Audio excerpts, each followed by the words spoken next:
வருகின்ற சட்டமன்ற தேர்தலில் 200 என்ற நம்பிக்கை வீணாகும் என்று ஒரு சிலர் அதிமேதாவிகளாக தற்குறிகளாக களத்திற்கே வராதவர் பேசிக் கொண்டிருக்கின்றார்கள்.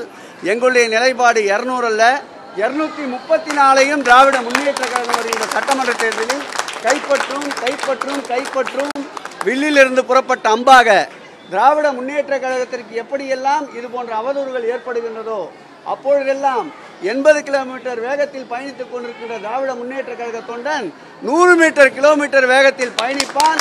மீண்டும் 2026ஆம் ஆண்டு மாண்புமிகு தமிழக முதல்வர் எங்கள் உயிரினும் மேலான திராவிட முன்னேற்ற கழக தலைவரை அரியணையில் ஏற்றும் வரை எங்களுடைய பயணம், எங்களுடைய வேகம் குறையாது. மன்னராட்சி 2027 மன்னராட்சி வைக்கப்படும் சொல்லியிருக்காரு நூல் வெளியீட்டு விழாவில். அதை நீங்க எப்படி பாக்குறீங்க? திருமாவளவனுக்கு சொல்லியிருக்காங்க, இது 2 தலைவர்கள் பேசி தங்களுடைய கருத்துக்களை பரிமாறிக்கொள்ள வேண்டுமே தவிர இதில் நாங்கள் எதுவும் சொல்வதற்கு இல்லை. திமுக பொறுப்புல இருக்கிறது மட்டும் இல்ல, திமுக உடன்பிறப்புன்னு சொல்றதே பெருமைதான் நம்ம ஆளுங்களுக்கு. அதனாலதான் இன்னைக்கு ஒவ்வொருத்தரும் புதுசா வரவங்களாம் நம்ம ஒழிப்பேன்னு சொல்லுங்க. அதை பத்தி நம்ம கவலைப்பட தேவையில்லை. அவரோட இஷ்டம், அவர் எதாவது சொல்றாரு அதெல்லாம் மக்கள் கிட்ட இருக்கு கையில. திராவிட மாடல் ஆட்சி ரொம்ப சிறப்பா நடந்துட்டு இருக்கு. நம்ம திமுக முதலமைச்சர் அவர்கள் எல்லாருக்கும் எல்லாம் அப்படிங்கிற ஒரு சிந்தனையில எல்லார் மக்களுக்குமான ஆட்சியாக இருக்கு. அதனால இன்னைக்கு காலையிலேயே இந்த பதில் கொடுத்தாரு நம்முடைய நிகழ்ச்சியிலேயே. எந்த ஒரு பிளவுபடுத்த சக்திக்கும் நம்முடைய இடம் கொடுக்க மாட்டேன் அப்படின்னு ரொம்ப தென்னந்தெளிவா இன்னைக்கு காலையிலேயே நம்முடைய முதலமைச்சர் அவர்கள் சொல்லிட்டார். அந்த ஒரு பதில் போதும். நம்முடைய தலைவரோட பதில் இன்னைக்கு காலையிலேயே நிகழ்ச்சியில சொல்லிட்டாரு. இன்னைக்கு தூய்மை பணியாளர்களுக்கான அந்த வண்டி கொடுத்தாங்க இல்லையா, அந்த நிகழ்ச்சியிலேயே பதில் சொல்லிட்டாரு. அது போதும், தலைவர் கொடுத்துட்டார். திமுக கூட்டணி 2026 மைனஸ் ஆகும்னு விஜய் பேசியிருக்காரு. யாரு விஜய் பேசிருக்காரு? சரி, அதுதான் ஒண்ணு. நீங்க பார்க்க தானே போறீங்க. ரொம்ப மக்களுக்கான திட்டங்கள் இதுவரைக்கும் இல்லாத அளவுக்கு நம்முடைய முதலமைச்சர் அவர்கள் எல்லா திட்டங்களையும் கொண்டு வந்துட்டாங்க. நீங்க 2020 பொறுத்து வந்து பாருங்க. கண்டிப்பாக நம்முடைய திமுக ஆட்சி 200 தொகுதிக்கு மேல வெற்றி பெறும், அது உறுதி. சார், விஜய் கூட்டணி இருமாப்புல இருக்காங்க, அவங்களுக்கு ஒரு எச்சரிக்கையா நான் விடுறேன், அதே போல கூட்டணி மாறும், மக்கள் மாத்துவாங்க அப்படின்னு சொல்லியிருக்காரு. அதாவது ஒரு பொச்சரிப்புல இருக்கிறவங்க. 2வது விஷயம், ஒரு புதிய கட்சியை தொடங்கக்கூடியவர்கள் மக்களிடம் என்ன செய்ய வேண்டுமோ அதை செய்வதும், மக்களிடம் நம்பிக்கை ஊட்டக்கூடிய வகையில் என்ன செயல்பட வேண்டுமோ அதில் அவர்கள் கவனம் செலுத்துவதை விட்டுவிட்டு திமுகவை பற்றி விமர்சிக்குவதில் மட்டும்தான் ஒரு அரசியல் கட்சி தொடங்கியதிலிருந்து பேசுவார்களேயானால் இதை மக்கள் ஏற்றுக்கொள்வார்களா என்று அவர்கள் பார்வைக்கே விட்டு விடுகிறேன். ஆனால் மக்கள் அதையெல்லாம் பார்க்க மாட்டாங்க. இந்த சினிமாவில் நடிச்சுட்டு வந்துட்டா, பெரிய ஹீரோ நடிச்சிட்டாங்கன்னா அவங்க நாட்டில் எல்லாத்தையும் செஞ்சதாவோ கருதிட மாட்டாங்க. மக்களுக்கான பிரச்சனைக்கு யார் உடன் நிற்கிறார்கள், மக்களுக்காக யார் போராடுகிறார்கள், மக்களுக்கு யார் நல்லதை செய்கிறார்கள், எந்த திட்டங்களை கொண்டு வருகிறார்கள், என்ன சட்டங்களை கொண்டு வருகிறார்கள் என்றுதான் மக்கள் பார்க்கிறாங்க. அந்த அளவுக்கு உள்ள மாநிலமாக தான் தமிழ்நாடு இருக்கிறது. இந்த மாதிரி பேசுறவங்களுக்கெல்லாம் மக்கள் எல்லாத்தையும் வாரி கொடுத்துருவாங்கலாம் கிடையாது. கூட்டணி மிக நேர்த்தியாக, மிக உறுதியாக, கொள்கை கூட்டணியாக நம்மளுடைய தலைவர் அவர்கள் உருவாக்கிய நாளிலிருந்து கூடிக்கொண்டுதான் இருக்கு. இன்னும் வெளிப்படையா சொன்னோம், இது வரைக்கும் எல்லா கூட்டங்களையும் பேசுறவங்க 2018 உருவான கூட்டணி தொடர்ந்து 6 ஆண்டுகளாக இருக்கிறது. இந்த 6 ஆண்டு காலத்திலும் சந்தித்த அத்தனை தேர்தலிலும் இந்த கூட்டணியை வென்று இருக்கிறது என்று மட்டும் சொன்னாங்க. ஆனா ஊடகவியலாளர்கள் எல்லாரும், அரசியல் நோக்கர்களுக்கு தெரியும், 2019 கூட்டணியில இடம்பெற்ற கட்சிகளை கடந்து கூடுதலாக 2021 சட்டமன்ற தேர்தலுக்கு இன்னும் சில அரசியல் கட்சிகள் ஆதரவு தெரிவித்திருக்கு. 2021 ஆதரவு தெரிவித்த சில அரசியல் கட்சிகளையும் கடந்து 2024 நாடாளுமன்ற தேர்தலிலும் இன்னும் கூடுதல் கட்சிகள் ஆதரவு தெரிவித்திருக்கு. இதையெல்லாம் எது காட்டுகிறது என்றால், ஒரு நல்லாட்சி, மிக முக்கியமாக நம்மளுடைய மாநிலத்து உரிமை பாதுகாக்கிற ஒரு ஆட்சி. எனவே இந்த கூட்டணி இன்னும் கூடுதலாக வலிமை பெற்றுக் கொண்டுதான் வருது. நீங்க கூட்டணி அமைக்க போறேன், இந்த கூட்டணி அமைக்கிறதுக்கு நான் தயாரா இருக்கிறேன், கூட்டணி அமைக்கிறேன், வாங்கன்னு கூடுற, நாங்க என்னைக்கும் கூட்டவே இல்லை. நாங்க அது மாதிரி கூக்குறலே எங்க தலைவர் விடல.